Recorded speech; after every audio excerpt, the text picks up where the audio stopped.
Então sejam bem-vindos a todos, mais essa noite que estamos juntos aqui para celebrar esse nosso encontro, né? Em nome de Jesus, vamos fazer o Evangelho no Lar. Vou começar com uma prece, depois a gente faz uma leitura e vamos ler uma parte a ideia é ler uma parte do Evangelho e fazer uma complementação com algumas questões do livro do Espiritismo, tá? Então vamos acalmando nosso pensamento, levando nossas intenções a Deus, nosso Pai, a Jesus, nosso Mestre, a espiritualidade superior que nos recebe, aos nossos mentores que receberam essa missão de nos acompanhar durante essa nossa passagem nessa encarnação, agradecendo a Deus a possibilidade de estarmos juntos essa noite, agradecendo as pessoas que fazem parte da nossa vida, pessoas que são instrumentos do nosso crescimento, que nos propõem tanto o acolhimento como as análises do nosso dia a dia. Nós agradecemos a possibilidade de nos encontrarmos no Espiritismo. Com a bênção de nosso Pai, nós iniciamos a atividade de hoje à noite.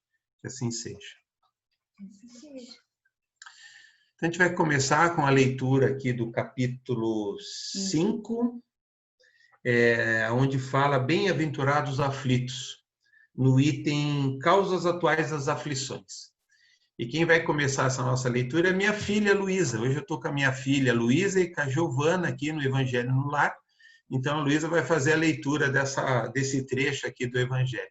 Depois a gente vai comentar e vamos passar para algumas perguntas do Livro dos Espíritos. Então, Luísa, pode fazer a leitura para nós. Vamos lá. Tá, as vicissitudes da vida são de duas espécies, ou se assim quiser, tem duas fontes bem diferentes, que importa distinguir. Umas têm sua causa na vida presente, outras fora dessa vida. Remontando a fonte dos males terrestres, se reconhecerá que muitos são a consequência natural do caráter e da conduta daqueles que o suportam. Quando homens tombam por suas próprias faltas, quantos são vítimas de sua imprevidência e seu orgulho e sua ambição? De quantas pessoas arruinadas por falta de ordem, de perseverança e má conduta ou por não terem sabido limitar seus desejos? Quantas uniões infelizes por questão de interesse calculado ou de vaidade, com as quais o coração tem nada? Quantas dissensões aquarelas funestas teria podido evitar com mais moderação e menos suscetibilidade? Quantos males e enfermidades são a consequência da intemperança e dos excessos dos outros gêneros? Quantos pais são infelizes com seus filhos porque não combateram suas más tendências no princípio? Por fraqueza ou indiferença, deixaram de se desenvolver neles os germes do orgulho, do egoísmo e da tola vaidade que secam o coração. Depois, mais tarde, recolhendo o que semearam, se espantam e se afligem de sua falta de respeito e sua ingratidão. Que todos aqueles que são atingidos no coração pelas vicissitudes e decepções da vida interroguem friamente sua consciência, que remontem progressivamente a fonte dos males que os afligem, e verão se o mais frequentemente não podem dizer: se eu tivesse ou não tivesse feito tal coisa, eu não estaria em tal situação. A quem, pois, culpar de todas as aflições senão a si mesmo? O homem é assim, num grande número de casos, o artífice dos seus próprios infortúnios. Mas, em lugar de reconhecer, ele acha mais simples, menos humilhante para sua vaidade, acusar a sorte, a providência, a chance desfavorável, sua má estrela, enquanto que sua má estrela está na sua incúria. Os males dessa natureza formam, seguramente, um notável contingente nas vicissitudes da vida. O homem os evitará quando trabalhar para o seu aprimoramento moral, tanto quanto para o seu aprimoramento intelectual. A lei humana alcança certas faltas e as pune, condenando. O condenado pode, pois, dizer-se que suporta a consequência do que fez, mas a lei não alcança e não pode alcançar todas as faltas. Ela atinge, mais especificamente, aquelas que prejudicam a sociedade, e não aquelas que não prejudicam senão aqueles que as cometem. Mas Deus quer o progresso de todas as suas criaturas, por isso ele não deixa impune nenhum desvio do caminho reto.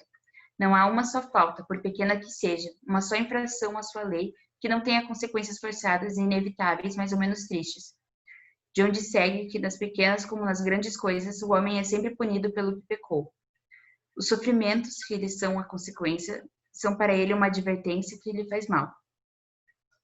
Eles lhe dão a experiência, fazendo-o sentir a diferença do bem e do mal, e a necessidade de se melhorar para evitar, no futuro, o que lhe foi uma fonte de desgostos. Sem isso, não teria nenhum motivo para se emendar. Confinando-a na impunidade, retardaria seu adiantamento e, por conseguinte, sua felicidade futura. Mas a experiência, algumas vezes, vem pouco tarde, quando a vida lhe foi dissipada e perturbada, as forças desgastadas e quando o mal não tem remédio. Então o homem se põe a dizer: se no início da vida eu soubesse o que sei agora, quantas falhas teria evitado? Se fosse recomeçar, eu faria tudo de outro modo, mas não há mais tempo. Como o obreiro preguiçoso diz: eu perdi minha jornada, ele também diz: eu perdi minha vida. Mas da mesma forma que para o obreiro o sol se ergue no dia seguinte e uma jornada começa permitindo-lhe reparar o tempo perdido, para ele também, depois da noite do túmulo, brilhará o sol de uma nova vida, na qual poderá aproveitar a experiência do passado e suas boas resoluções para o futuro. Ok, obrigado, Lu.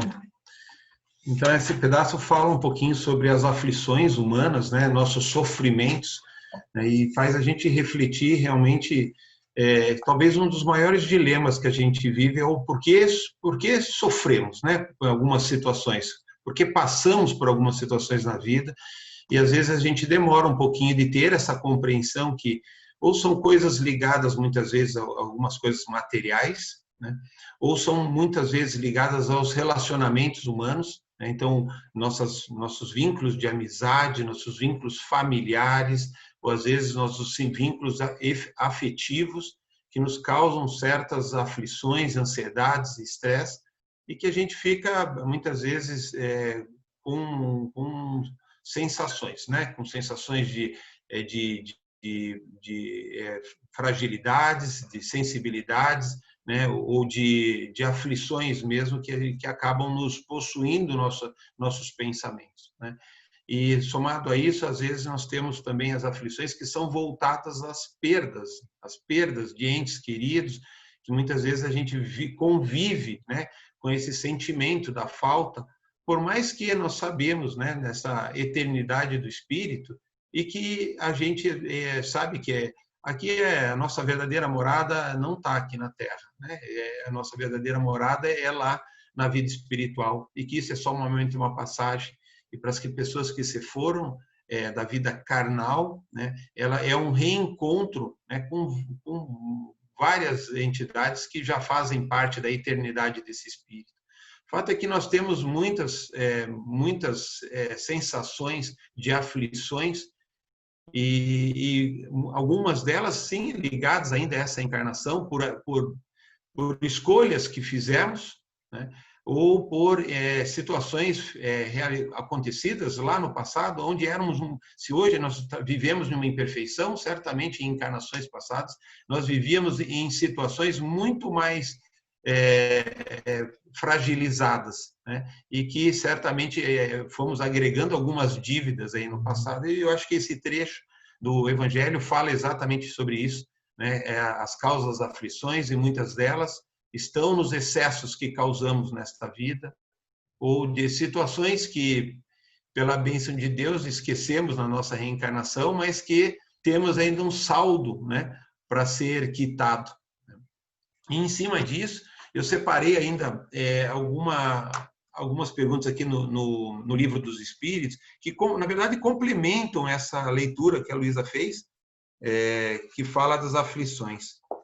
Eu queria ler também a questão 933 do Livro dos Espíritos, que fala assim, ó: se o homem frequentemente é o artífice de seus sofrimentos materiais, não ocorre o mesmo com os sofrimentos morais?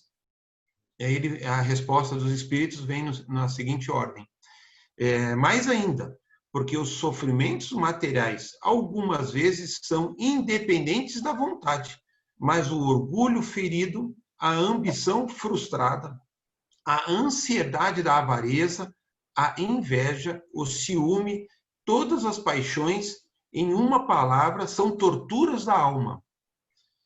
A inveja e o ciúme, felizes aqueles que não conhecem esses dois vermes roedores. Com a inveja e o ciúme não há calma, nem repouso possível para aquele que está atacado desse mal. Os objetos da sua cobiça, de seu ódio, de seu despeito, se levantam diante dele como fantasmas que não lhe dão nenhuma trégua e o perseguem até no sono. Os invejosos e os ciumentos estão em um estado de febre contínua, portanto, está aí uma das situações desejável e não compreendereis que, com suas paixões, o homem criou para si suplícios voluntários e a terra se torna para ele um verdadeiro inferno. Essa situação é complementada em algumas outras perguntas, como fala sobre a decepção, a ingratidão e afeições destruídas, né?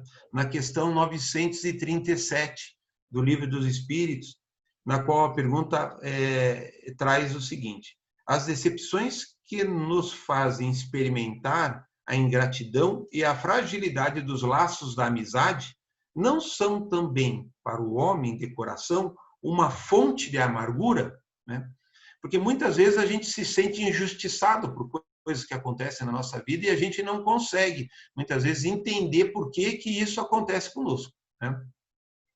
Então, ele traz assim, ó, sim, mas vos ensinamos a lastimar os ingratos e os amigos infiéis. Eles serão mais infelizes do que vós. A ingratidão é filha do egoísmo, e o egoísmo encontrará mais tarde corações insensíveis, como ele próprio foi. Pensai naqueles que fazem mais bem do que vós, que valeram mais do que vós, e que foram pagos pela ingratidão. Pensai que o próprio Jesus, em sua vida, foi zombado e desprezado, e tratado de valheco e impostor. E não vos espanteis que assim seja em relação a vós. Que o bem que houverdes feito seja a vossa recompensa nesse mundo. E não olheis o que dizem sobre eles, os que o receberam. A ingratidão é uma prova para que a vossa persistência em fazer o bem serva-os-á em conta àqueles que vos desconheceram, serão punidos por isso, tanto mais quando houver sido a sua ingratidão, né? E aí ele termina com uma questão que ele traz sobre as felicidades e as infelicidades na Terra, né? Que é no capítulo lá das esperanças e consolações, na qual ele traz que o homem pode gozar da Terra a sua felicidade completa. Ele fala que não, que uma vez que a vida lhe foi dada como uma prova de expiação, mas depende dele amenizar seus males e ser tão feliz quanto que se pode ser sobre a Terra. E a pergunta ele vem assim, ó, concebe-se que o homem será feliz sobre a Terra quando a humanidade estiver transformada, mas à espera disso cada um pode se garantir uma felicidade relativa? Ele fala que, o mais frequentemente, o homem é o artífice da sua própria infelicidade. Praticando a lei de Deus, ele se poupa de muitos males e se proporciona uma felicidade tão grande quanto o comporta a sua existência grosseira, né? Então, eu acho que com isso, com essa leitura, a gente finaliza, né, nosso estudo, trazendo que a gente tem o livre-arbítrio, né, de fazer as nossas escolhas. E agora, e isso começa desde a intuição, dos pensamentos, e principalmente quando a gente manifesta toda essa análise, né, o vigiai da nossa conduta com as nossas atitudes. Eu acho que é isso que a gente tem que pensar nessas situações que nós vivemos no dia a dia, né, dentro da nossa rotina, né, de conseguir escolher o que a gente quer fazer, o que sai da gente, né? O que a gente recebe do outro, a gente tem que ter resiliência. O que sai da gente, né, sejam nossos pensamentos ou, mais além disso, as nossas atitudes, só dependem da gente. E aí a gente tem o livre-arbítrio para escolher e certamente as nossas aflições serão maiores ou menores ao longo da nossa jornada, seja nessa encarnação e seja em outra. Então a gente finaliza aí, devido à evolução do tempo, né? E vou fazer uma prece agora de finalização e agradeço já de antemão a presença de todos. Espero que vocês tenham um ótimo dia, um ótimo final de dia, uma excelente semana, tá bom? Então, fechemos nossos olhos, fechemos nosso coração de amor, de paz, de harmonia, e levamos o nosso pensamento a Deus, nosso Pai Jesus, nosso Mestre. Agradecemos esse momento de estudo, a presença do Espiritismo em nossas vidas, o despertar que essa doutrina nos faz, né, as reflexões que ela nos traz e a oportunidade que a gente tem de tomar as rédeas das nossas atitudes e nos tornarmos pessoas melhores, com uma lapidação desse ser bruto que somos, principalmente de como vemos o nosso irmão, nosso próximo, que está rotineiramente presente em nossas vidas. Que Deus abençoe a todos, os presentes e os que não puderam participar dessa reunião, que abençoe nossa casa espírita, céus, e que abençoe nossos lares, nossas famílias, pela presença da espiritualidade nessa noite. Eu agradeço a presença de todos, uma boa noite para todos, que Deus abençoe, que assim seja.